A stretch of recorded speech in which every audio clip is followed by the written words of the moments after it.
Welcome to my channel. I'm the Cover Called Guy, and this is my journey to creating a $120,000 per year passive income portfolio. My portfolio currently yields $70,000, about $6,000 a month. I'll be using strictly cover call ETFs to reach my goal. And before I reach my goal, I am open to all new suggestions, ideas, anything new, anything old. Again, leave a comment. I would love to check it out. Maybe you introduce me to some new ETF stock or whatever it is. I'm for it. Before we get started, legal disclaimer: this content is for informational and educational purposes only and is not financial advice. I am not a licensed financial advisor or tax professional. All opinions are my own and may be incorrect. Trading and investing involve risk, including loss of principal. Always do your own research and consult a licensed professional before making financial decisions. I am just some random idiot you found online. I could be completely wrong. Now that with that out the way, today's video should have been a video that I've made since the beginning, right? Much earlier than that. And I feel like if I would have made this video, a lot more people would have, maybe asked different questions. But anyways, this video is for the new guys and maybe not even the new guys, right? I mean, every time I've refreshed my take a refresher course, I learn I relearn a few things. So this is going to be a financial literacy course 101. This is my crash course. This is the Cover Guys crash course. Okay. A lot of they should really be teaching this, in junior high or high school in the United States, but they don't, right? So you'll learn it from me at least, right? All right, what is financial literacy, right? 63% of adults feel stressed about their finance. And why is that, right? The foundation of freedom. Financial literacy is the knowledge and confidence to make smart financial decisions about budgeting, saving, investing, and borrowing, right? Mastering these concepts empower you to build a secure, prosperous future. The foundation, core financial literacy and tools. The language of money, right? You want to talk the language of money. Budget and net worth, right? A budget is a conscious spending plan to align spending with goals. Net worth is your financial scorecard. So net worth equals assets minus liabilities. Personal cash flow. Your cash flow is the engine of wealth building. Positive cash flow is a surplus you use to save and invest. So cash flow equal inflow minus outflows. As you hear me always saying in my other videos, don't show me your net worth, show me your cash flow, right? Because the cash flow is your engine, right? Your engine, you need that engine because that powers you, right? A positive cash flow is the surplus you use to compound. All right, the 50-30-20 rule. What is that? It's 50% needs, 30% wants, 20% saving, right? This is just a example, right? A simple, effective way to manage your after-tax income. It provides a clear path for your money, balancing your needs, wants, and future goals.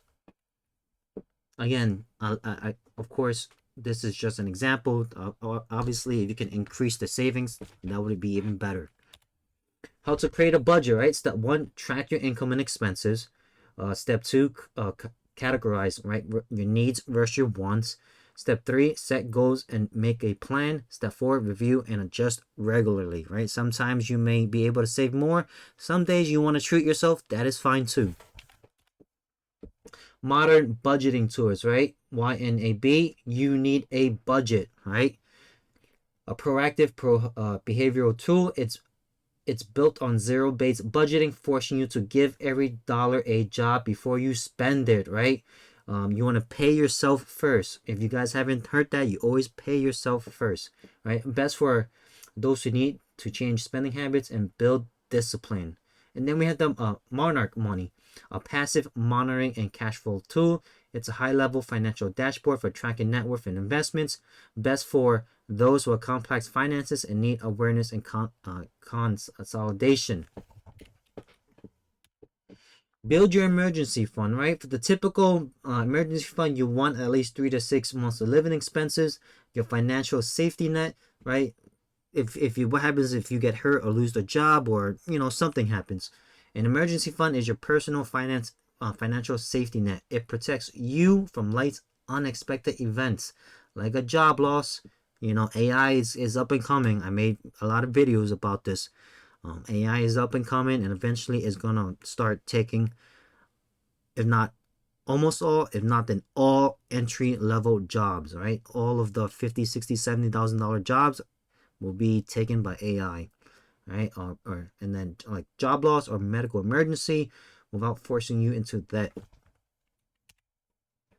Where your money lives, right? So average APY on 10K is about $400 at 4%, versus a traditional bank, right? If you put in a high use savings account, right, versus a traditional bank, you get $1. And monthly fees on an online only high use saving bank is typically none, versus a traditional bank. There are some fees. However, high use savings account does not have in-person service, so you might call and have a problem, and you might not get anybody, right? Versus a traditional bank, it has cash deposit would be extremely difficult or unavailable for online banking, versus a traditional bank. If you use a bank like Chase, I compare Chase to McDonald's, right? There's one on every block, or every one down the street, or 5 minutes away from one another. Primary benefits for online savings account, online bank, is that it has a higher yield versus a traditional bank. Typically, mastering debt, right? The liability side of your finances. Components of a credit score, right? So payment history is a huge one at 35%. Card utilization, how often you use it, or how much you use it. 30% length of history is about 15. New credit is about 10, and credit mix is about 10. Okay, this is just based on what I gathered from FICO.com, right? Your score tells lenders how likely you are to repay a loan. Payment history and utilization are the most important factors. How to fix credit card errors, right? One, always dispute it. If you see it's wrong, you feel it's wrong, always dispute it. You can dispute online, the fastest method. All three bureaus, Equifax, Experian, and TransUnion, have online dispute portals. Or you can dispute by phone, right? If you're someone like me that I do both. I would go online and on by the phone. But if you don't want to do by the phone, there's online. I know some people are introverts and they don't want to talk. Dispute by mail. This is dispute by mail. You have to send a certified, which is a little bit more expensive, a little bit more money. I don't know why you want to dispute by mail. It is the most formal method, but that is kind of like boomer, right? Unless you are a boomer watching this, then yes, send certified mail. And in the two-front battle, right? You must dispute the error with both the credit reporting agency, which is Equifax, and the furnisher, the bank. So a lot of people miss that. Good debt versus bad debt, right? Good debt investments. Not all debt are created equal. Good debt is typically an investment that grows in value or increase your income potential, such as a home loan or mortgage if you're renting it out. Student loan, education, depending on what you're studying, okay? Make sure your debt for school is going to match your salary going out, right? Don't pay $100,000 don't borrow $100,000 in student loan to get a job that pays $45,000. Makes absolutely no goddamn sense. And a business loan for your business, obviously. Bad debt, right? Depreciation.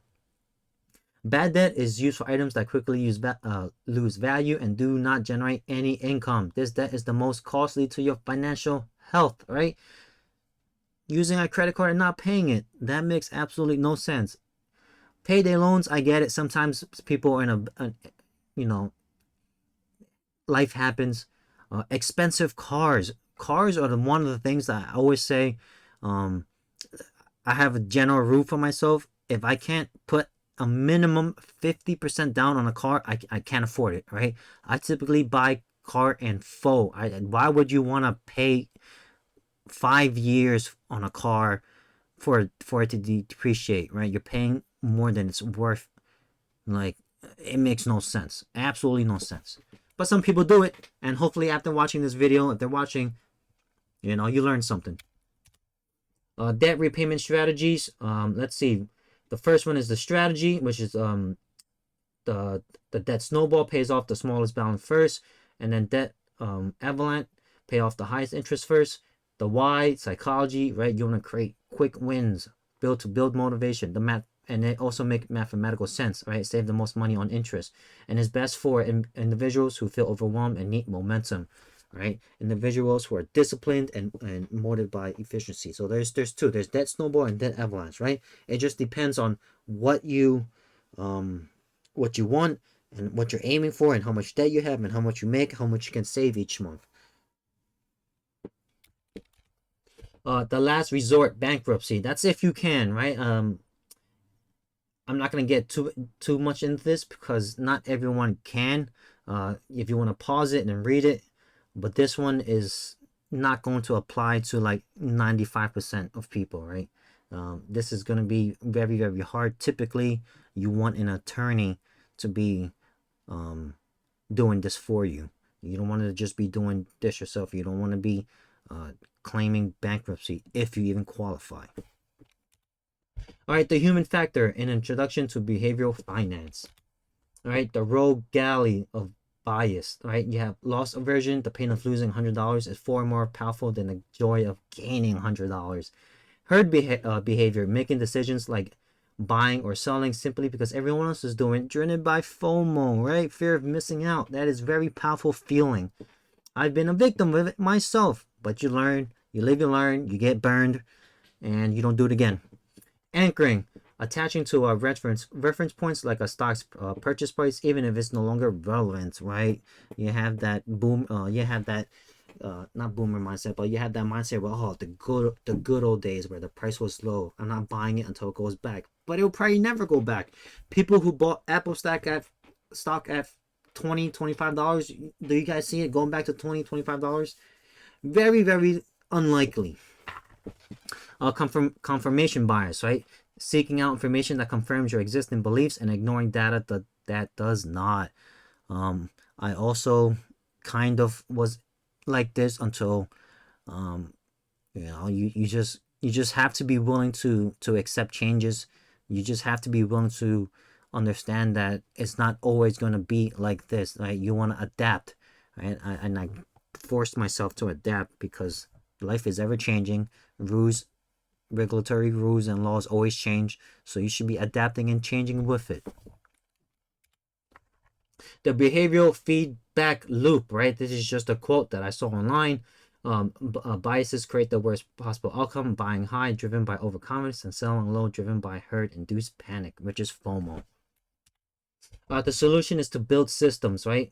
Fight present bias by automating your savings. Pay yourself first automatically. You don't have to look at it. You don't have to do anything, right? Fight loss aversion by using strategic asset allocation and automatic rebalancing. Fight overconfidence and familiarity. I'm probably saying that wrong. Bias by diversifying your investments. Fight herd behavior by creating a written investment policy statement, right? Your personal rule book, your guidance, right? Before a crisis. This is what I'm gonna do.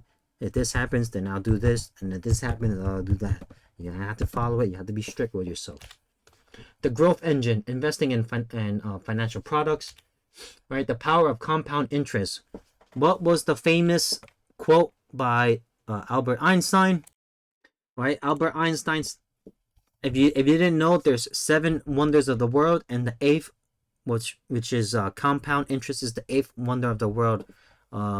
Albert Einstein said it. So if the smartest man in the world has said that, I would believe it, right? I would trust it. I would be like, hey, maybe I should give it a try, right? And you can see the compound interest and simple interest. Simple interest just, and then compound just leaps it, right? Simple interest is earned only on your deposit. Compound interest is earned on your deposit and on the interest you've already earned. All right, the power of starting early, right? For those who are watching that are under 18 or just turned 18, right? I know I used 25, but for those that are 18, I mean, you guys would absolutely leap everybody, right? Let's just say you start at 25 thanks to compound growth. When you start investing, is what really matters as much as how much you invest, right? And look at that. From 25, you start at 35, and you start at 45. Do you see that huge difference just from $100 a month? Right, asset allocation. Asset allocation is how you divide your investment. This is a mix based on your risk tolerance and time horizon, and also your goals and your personal goal and where you want to be at life. That is the key to diversification. This is just an example. At stocks 60%, bonds 30%, and cash 10%. Financial guidance, right? There's robo advisors, right? The core service is automated investment management via algorithms, low fees, and it's best for beginners, passive investing, and uncomplicated finances. Versus a human financial advisor, right? It's holistic financial planning and behavioral coaching, high fees, complex finances, major life events, and holistic planning, right? So, this is just who you can go to. You might not even need it depending on how you educate yourself. Maybe you start with this video and say, what, you know what, I want to go dive deeper, right? This is just a crash course. If you really like it, I'll start building up more in-depth advanced crash courses, and maybe you guys will learn that, and then you teach yourself, so on and so forth. Maybe you pick up a book on Amazon because this video inspired you to pick up more knowledge about financial literacy. Right, so you don't even need these two. These are just examples of who you can go to. Complex tools, right? The derivatives, options, the right. An option contract grants the buyer the right, but not the obligation to buy, call, or sell put on an asset at a set price by a set date, right? A call option is a bet that the price will rise, and a put option is a bet that the price will fall. Futures is an obligation. The futures contract is an obligation for both parties to buy or sell an asset at a predetermined price and date. It is not optional, right? Those are used for hedging and high-level speculations. Alternative investments, right? Real estate REITs across real estate through publicly traded real estate investment trusts. REITs or REITs ETF. Commodities, invest in physical goods like gold, silver, or oil through commodity ETF. And then private equity, BDCs, right? Invest in private firms via publicly traded BDCs. The new frontier, right? Blockchain, the technology, the underlying technology, a decentralized public ledger that is difficult to change. Its purpose is to lower the cost of trust. This technology has broad, legitimate applications. It is still in the little baby phase right now. Cryptocurrency, which is on the blockchain, right? This is the asset, a speculative asset like Bitcoin that lives on the blockchain. It is not regulated as much as like a stock, and is not insured like a bank deposit. It carries extreme volatility, security, and possible fraud risk. Retirement, planning your fundamentals, right? The product annuities. You guys can take a look at this, pause the video. This is where I would really start talking maybe a financial advisor and or a financial attorney, right? That handles all of this. So this is something where you would probably want to talk to a professional about these. The rules, right? What age? Required minimum distributions begin in the year you turn age 73. What accounts? Applies to pre-tax accounts, traditional IRAs, 401s, 401bs, right? Which are exempt. RMDs do not apply to the original owner of Roth IRA or Roth 401k, and there's just the formula behind it.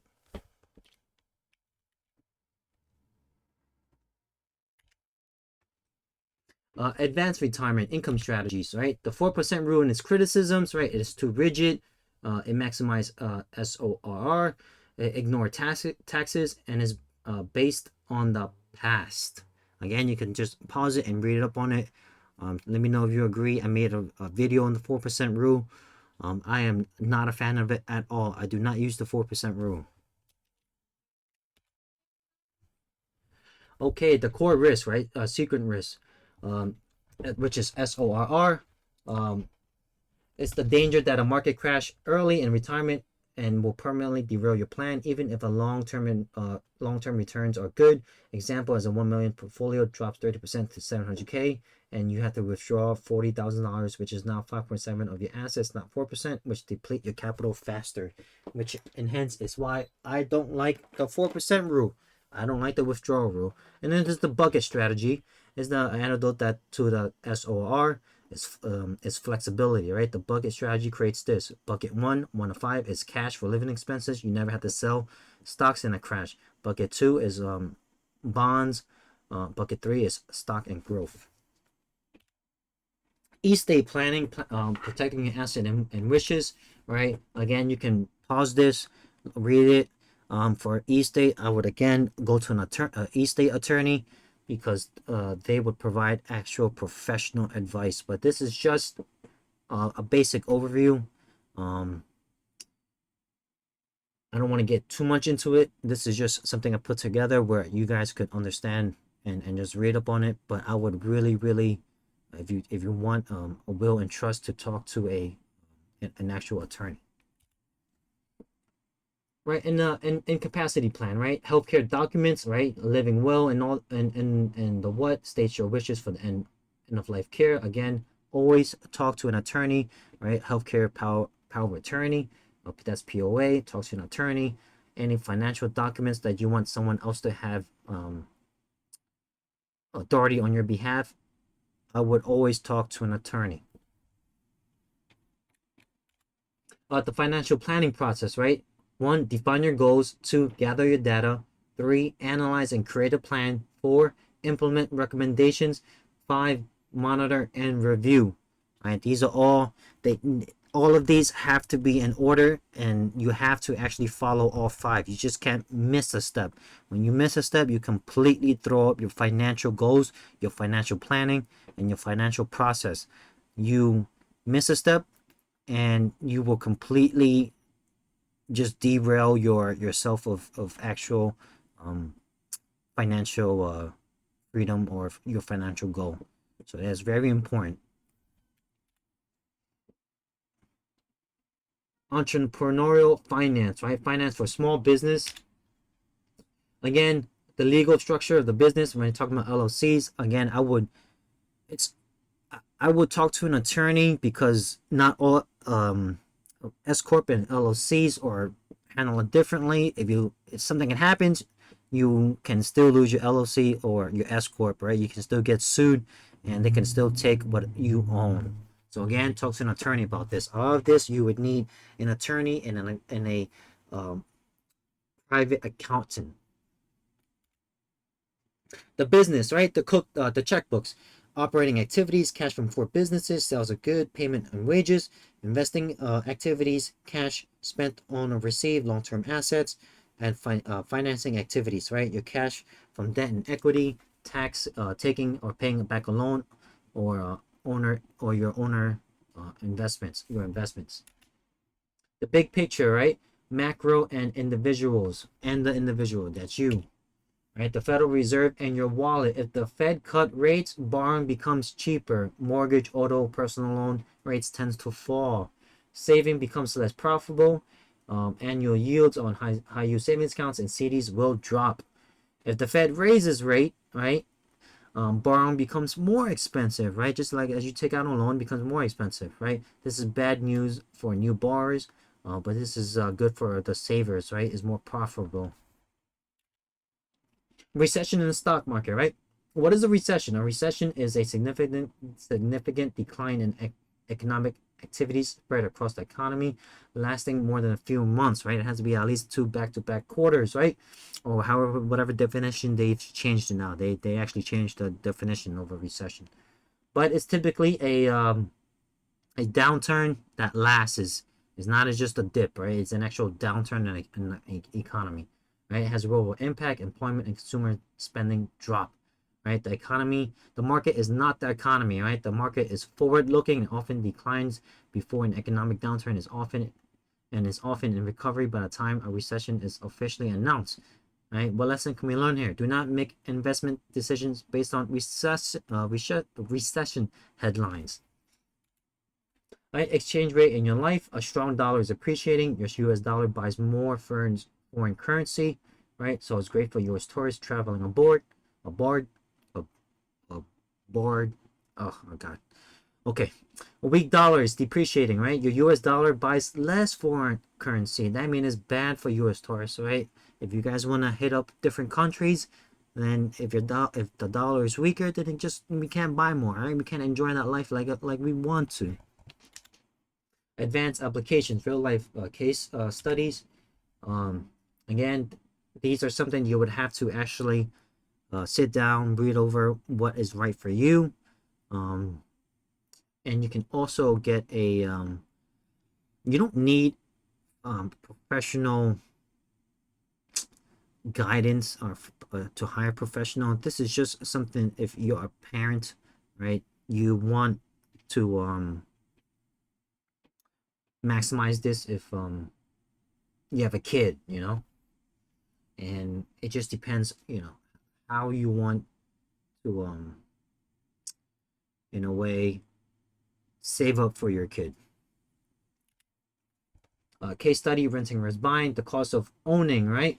The true cost of owning is not just the mortgage, it is principal, interest, taxes, and insurance. The real question, the question is not that is renting bad. The question is, will my home equity go faster than my investment portfolio? Would I have rented and invested the difference? Right? A lot of people just go, oh, buy a house, it's an asset. Well, not really. If the roof collapses, that's 20, 30, 40 grand, right? If a pipe bursts, that's another 15 grand, right? If the toilet breaks, right? And a whole bunch of things, right? In high cost of living areas, the math overwhelmingly favors renting and investing. All right, that's the end of it. I know this is a quick crash course. I didn't want to get too in detail because, again, this is just a very, very broad, basic knowledge. If you haven't, please subscribe, comment, and like. I am open to everything. If you liked the video, if you didn't like the video, if you think I missed something, if you think I should have taken away something, if I was wrong on something, again, this is just a crash course of financial literacy 101. Okay, there's nothing crazy. I should have made this video sooner, but I just felt like making this video now. Well, it's the right time. Guys, thank you for following me on journey. Stay tuned on the next.